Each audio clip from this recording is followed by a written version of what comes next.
ओम शांति। 31 मई की बाबा की मुरली। मीठे बच्चे, बाप आए हैं कांटों को फूल बनाने। सबसे बड़ा कांटा है देह अभिमान, इससे ही सब विकार आते हैं, इसलिए देही अभिमानी बनो। प्रश्न: भक्तों ने बाप के किस कर्तव्य को न समझने के कारण सर्वव्यापी कह दिया है? उत्तर: बाप बहुरूपी हैं। जहाँ आवश्यकता होती सेकंड में किसी भी बच्चे में प्रवेश कर सामने वाली आत्मा का कल्याण कर देते हैं, भक्तों को साक्षात्कार करा देते हैं। वह सर्वव्यापी नहीं, लेकिन बहुत तीखा रॉकेट है। बाप को आने जाने में देरी नहीं लगती। इस बात को न समझने के कारण भक्त लोग सर्वव्यापी कह देते हैं। ओम शांति। यह है छोटा सा गुलशन, ह्यूमन गुलशन। बगीचे में तुम जाओ तो उसमें पुराने झाड़ भी होते हैं किस्म किस्म के। कहाँ मुखड़ियाँ भी होती हैं, कहाँ आधी खिली हुई मुखड़ियाँ होती हैं। यह भी बगीचा है ना। अब यह तो बच्चे जानते हैं, यहाँ आते हैं कांटों से फूल बनने। श्रीमत से हम कांटे से फूल बन रहे हैं। कांटे जंगल के हैं, फूल बगीचे में होते हैं। बगीचा है स्वर्ग, जंगल है नर्क। बाप भी समझाते हैं, यह है पतित कांटों का जंगल, वह है फूलों का बगीचा। फूलों का बगीचा था, वह अभी फिर कांटों का जंगल बना है। देह अभिमान है सबसे बड़ा कांटा, उसके बाद फिर सब विकार आते हैं। वहाँ तो तुम देही अभिमानी रहते हो, आत्मा में ज्ञान रहता है। अभी हमारी आयु पूरी होती है। अब हम यह पुराना शरीर छोड़ दूसरा जाकर लेंगे, साक्षात्कार होता है। हम गर्भ महल में जाकर विराजमान होंगे, फिर मुखड़ी बनकर मुखड़ी से फूल बनेंगे। यह आत्मा को ज्ञान है। सृष्टि चक्र कैसे फिरता है यह ज्ञान नहीं है। सिर्फ यह ज्ञान रहता है कि यह शरीर पुराना है, इसको अब बदलना है। अंदर में खुशी रहती है। कलयुगी दुनिया की कोई भी रस्म आदि वहाँ होती नहीं। यहाँ होती है लोक लाज, कुल की मर्यादा। फर्क है ना। वहाँ की मर्यादा को सत्य मर्यादा कहा जाता है, यहाँ तो है असत्य मर्यादा। सृष्टि तो है ना। बाप आते ही है जबकि आसुरी संप्रदाय है, उसमें ही दैवी संप्रदाय की जब स्थापना हो जाती है तब विनाश होता है। तो जरूर आसुरी संप्रदाय है, उसमें ही दैवी गुण वाली संप्रदाय स्थापन हो रही है। यह भी समझाया है, योग बल से तुम्हारे जन्म जन्मांतर के पाप नष्ट होते हैं। इस जन्म में भी जो पाप किए हैं वह भी बताने पड़े। उसमें भी खास है विकार की बात। याद में है बल। बाप है सर्वशक्तिमान, तुम जानते हो। जो सर्व का बाप है उनके साथ योग लगाने से पाप भस्म होते हैं। यह लक्ष्मी नारायण सर्वशक्तिवान है ना। सारी सृष्टि पर इनका राज्य है। वह है ही नई दुनिया, हर चीज नई। अब तो जमीन ही कलराठी हो गई है। अभी तुम बच्चे नई दुनिया के मालिक बनते हो तो इतनी खुशी रहनी चाहिए। जैसे स्टूडेंट वैसी खुशी भी जास्ती होंगी। तुम्हारी यह है ऊंचते ऊंच यूनिवर्सिटी, ऊंचते ऊंच पढ़ाने वाला है।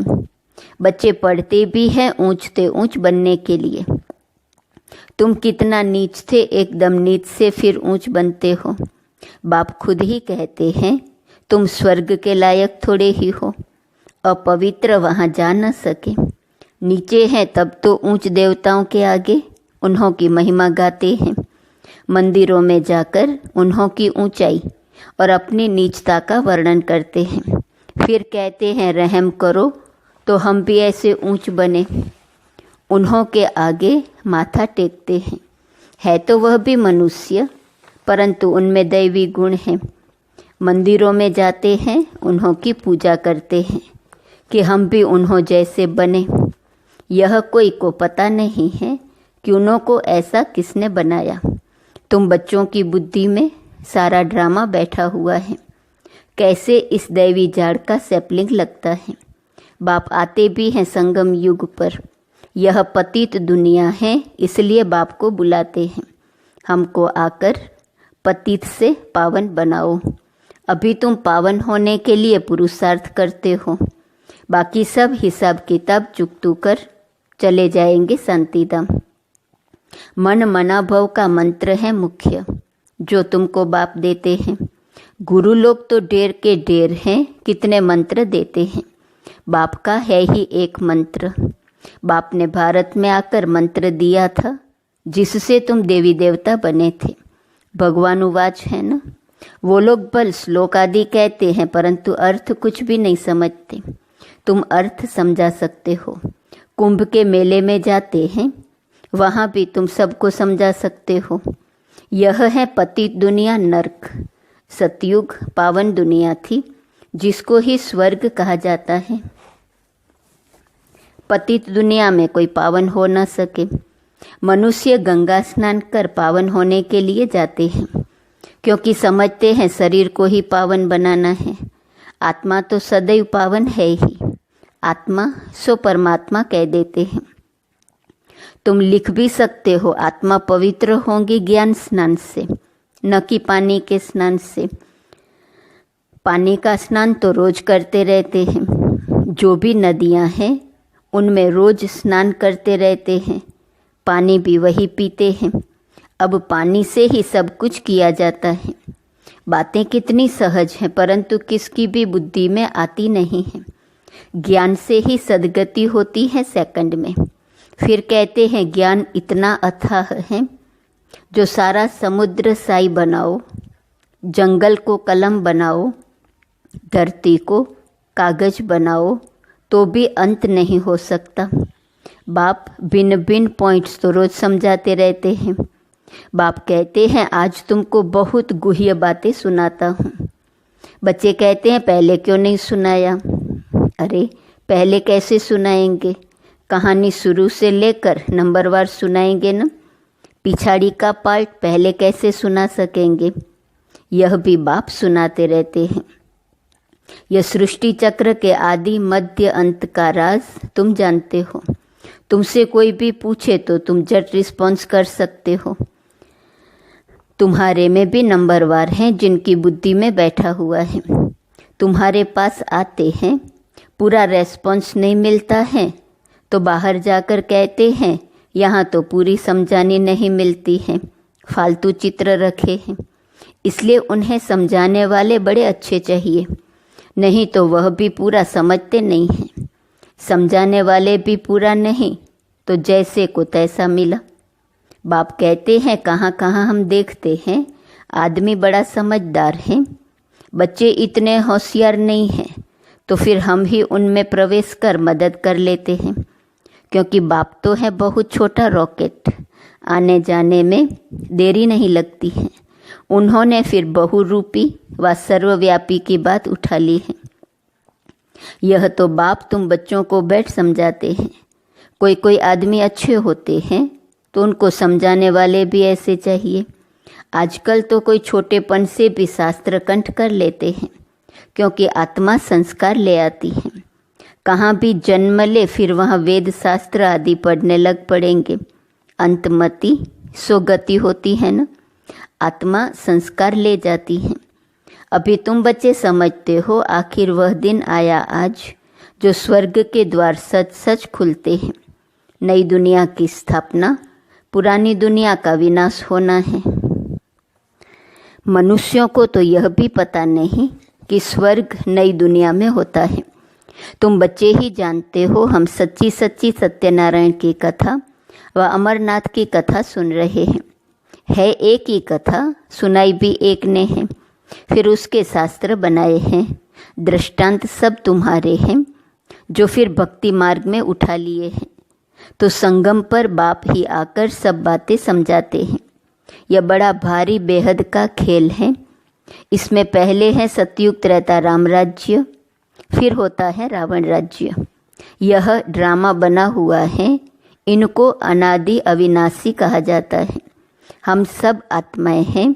यह ज्ञान कोई को है नहीं जो तुमको बाप ने ज्ञान दिया है। जो भी आत्माएं हैं उन्हों का पार्ट ड्रामा में नोंदा हुआ है। जिस समय जिसका जो पार्ट होगा उसी समय आएंगे, वृद्धि को पाते रहेंगे। बच्चों के लिए मुख्य बात है पतित से पावन बनना। बुलाते भी हैं, हे पतित पावन आओ। बच्चे ही बुलाते हैं। बाप भी कहते हैं हमारे बच्चे काम चिता पर बैठ भस्म हो गए हैं। यह है यथार्थ बातें। आत्मा जो अकाल है उनका यह तख्त है, लोन लिया हुआ है। ब्रह्मा के लिए भी तुमसे पूछते हैं यह कौन है? बोलो देखो लिखा हुआ है भगवानुवाच, मैं साधारण तन में आता हूँ। वह सजा हुआ श्री कृष्ण ही 84 जन्म ले साधारण बनता है। साधारण ही फिर वह कृष्ण बनता है। नीचे तपस्या कर रहे हैं, जानते हैं हम यह बनने वाले हैं। त्रिमूर्ति तो बहुतों ने देखा है, परंतु उनका अर्थ भी चाहिए न। स्थापना जो करते हैं वही फिर पालना भी वही करेंगे। स्थापना के समय का नाम रूप देश काल अलग, पालना का नाम रूप देश काल अलग है। यह बातें समझाने में तो बड़ी सहज है। यह नीचे तपस्या कर रहे हैं, फिर यह बनने वाले हैं। यही 84 जन्म ले यह बनते हैं। कितना सहज ज्ञान है सेकंड का। बुद्धि में यह ज्ञान है हम ये देवता बनते हैं। 84 जन्म भी इन देवताओं को ही लेने हैं, और कोई लेते हैं क्या? नहीं। 84 का राज भी बच्चों को समझा दिया है। देवताएं ही हैं जो पहले पहले आते हैं। खिलौना होता है ना मछलियों का, मछली ऐसे नीचे आती हैं फिर ऊपर चढ़ती हैं, वह भी जैसे सीढ़ी है। भ्रमरी कछुए आदि के भी जो मिसाल आदि दिए जाते हैं वह सब इस समय के हैं। भ्रमरी में देखो कितना अक्ल है। मनुष्य अपने को बहुत अक्लमंद समझते हैं, परंतु बाप कहते हैं भ्रमरी जितना भी अक्ल नहीं है। सर्प पुरानी खाल छोड़कर नई ले लेते हैं। बच्चों को कितना समझदार बनाया जाता है, समझदार और लायक। आत्मा अपवित्र होने के कारण लायक नहीं है, तो उनको पवित्र बनाए लायक बनाया जाता है। वह है ही लायक दुनिया। यह तो एक बाप का ही काम है जो इस सारी सृष्टि को हेल से हेवन बनाते हैं। हेवन क्या होता है यह मनुष्यों को पता नहीं है। हेवन कहा जाता है देवी देवताओं की राजधानी को। सतयुग में है देवी देवताओं का राज्य। तुम समझते हो सतयुग नई दुनिया में हम ही राज्य भाग्य करते थे। 84 जन्म भी हमने ही लिया होगा। कितना बार राज्य लिया है और फिर गंवाया है, यह भी तुम जानते हो। राम मत से तुमने राज्य लिया है, रावण मत से राज्य गंवाया है। अभी फिर ऊपर चढ़ने के लिए तुमको राम मत मिलती है, गिरने के लिए नहीं मिलती है। समझाते तो बहुत अच्छी तरह से है, परंतु भक्ति मार्ग की बुद्धि बड़ी मुश्किल चेंज होती है। भक्ति मार्ग का सो बहुत है। वह है डूबन अर्थात दलदल, एकदम गले तक उसमें डूब पड़ते हैं। जब सभी का अंत होता है तब मैं आता हूँ, सभी को ज्ञान से पार ले जाता हूँ। मैं आकर इन बच्चों द्वारा कार्य कराता हूँ। बाबा के साथ सर्विस करने वाले तुम ब्राह्मण ही हो, जिनको खुदाई खिजमतगार कहा जाता है। यह सबसे अच्छे ते अच्छी खिजमत है। बच्चों को श्रीमत मिलती है, ऐसे ऐसे करो, फिर उनसे छांट कर निकलेंगे। यह भी नई बात नहीं है। कल्प पहले भी जितने देवी देवता निकले थे वही निकलेंगे। ड्रामा में नोंद है। तुमको सिर्फ पैगाम पहुंचाना है बहुत सहज। तुम जानते हो भगवान आते ही हैं कल्प के संगम पर, जबकि भक्ति फुल फोर्स में है। बाप आकर सबको ले जाते हैं। तुम पर अभी बृहस्पति की दशा है। सब स्वर्ग में जाते हैं, फिर पढ़ाई में नंबरवार होते हैं। कोई पर मंगल की दशा, कोई पर राहु की दशा बैठती है। अच्छा, मीठे मीठे सिकिलधे बच्चों प्रति माता पिता बाप दादा का याद, प्यार और गुड मॉर्निंग। रूहानी बाप की रूहानी बच्चों को नमस्ते। रूहानी बच्चों की रूहानी बाप को नमस्ते नमस्ते नमस्ते। धारणा के लिए सार। पहली पॉइंट, लायक और समझदार बनने के लिए पवित्र बनना है। सारी दुनिया को हेल से हेवन बनाने के लिए बाप के साथ सर्विस करनी है, खुदाई खिदमतगार बनना है। दूसरी पॉइंट, कलयुगी दुनिया की रस्म रिवाज, लोक लाज, कुल की मर्यादा छोड़ सत्य मर्यादाओं का पालन करना है। दैवी गुण संपन्न बन दैवी संप्रदाय की स्थापना करनी है। वरदान, अपवित्रता का अंश, आलस्य और अलबेलेपन का त्याग करने वाले संपूर्ण निर्विकारी भव। दिनचर्या के कोई भी कर्म में नीचे ऊपर होना, आलस्य में आना या अलबेला होना, यह विकार का अंश है जिसका प्रभाव पूजनीय बनने पर पड़ता है। यदि आप अमृत वेले स्वयं को जागृत स्थिति में अनुभव नहीं करते, मजबूरी से व सुस्ती से बैठते हो, तो पुजारी भी मजबूरी व सुस्ती से पूजा करेंगे। तो आलस्य व अलबेलेपन का भी त्याग कर दो, तब संपूर्ण निर्विकारी बन सकेंगे। स्लोगन, सेवा भले करो लेकिन व्यर्थ खर्च नहीं करो। सेवा भले करो लेकिन व्यर्थ खर्च नहीं करो। स्वमान है, मैं खुशी के झूले में झूलने वाली आत्मा हूँ। अव्यक्त इशारे की पॉइंट 31 मई। हमारी पालना करने वाला, पढ़ाई, श्रीमत और वरदान देने वाला, हर दिनचर्या में साथ निभाने वाला स्वयं परम आत्मा है। बाप के रूप में पालना करते, टीचर के रूप में पढ़ाई पढ़ाते और गुरु के रूप में श्रीमत और वरदान देते हैं। हर दिनचर्या में साथ निभाने वाला स्वयं परम आत्मा है। इस भाग्य को स्मृति में रख, सदा खुशी के झूले में झूलते यही गीत गाते रहो, वाह मेरा भाग्य। ओम शांति।